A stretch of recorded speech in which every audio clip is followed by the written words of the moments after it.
Copyright provided by All Gators on FanNation Gators defensive back commit Jakeem Jackson recaps his visit to Florida for the Kentucky weekend and shares 3 players he's heavily recruiting to UF.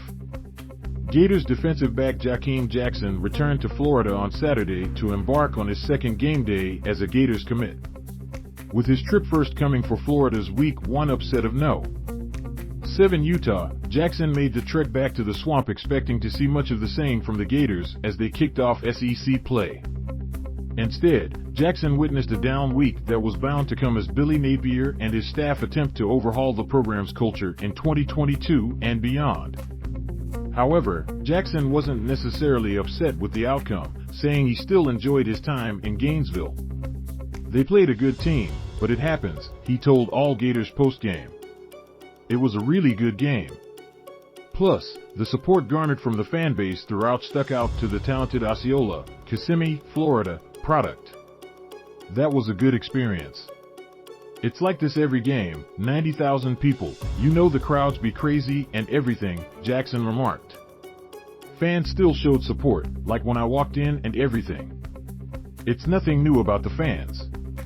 While the team didn't come away victorious, Jackson, like most who watched the game, came away impressed with the defensive effort as it stymied Kentucky's offense when able to operate with the full playbook at its disposal.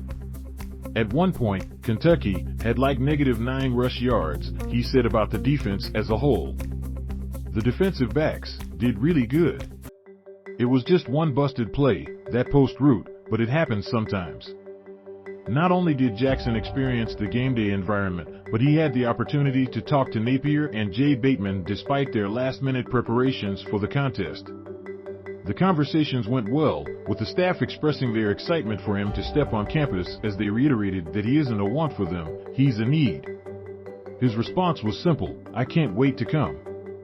Jackson may return to Florida for a visit when the Gators play LSU on October 15th. His high school teammate, John Walker, is eyeing a potential official visit to UF the same weekend. Walker recently shared that his recruitment is down to UCF, where he pledged over the summer, and Florida. Having Jackson in attendance for Walker's official would aid Florida recruiting efforts on the weekend as he stays hot on the trail for Walker and his other highly touted teammate in Oklahoma commit DL Derrick LeBlanc. However, the Osceola defensive line duo aren't the only prospects he has his sights on in the player recruiter department, as the talented cover corner attempts to close on a fellow defensive back prospect that is feeling Florida heavily at this point. In trying to get DD, Jackson said regarding Wharton, Tampa, Florida, defensive back Dijon Johnson, who was also in attendance on Saturday. I'm trying to get him, trying to get John to flip. I'm trying to get Derek to flip. You know, it's just gonna take a matter of time, but he'll make it happen, though. If he does make it happen, Jackson will reap the rewards of playing alongside the talented defenders in a borderline elite 2023 class come his time to suit up in orange and blue. Stay tuned to All Gators for continuous coverage of Florida Gators football, basketball, and recruiting.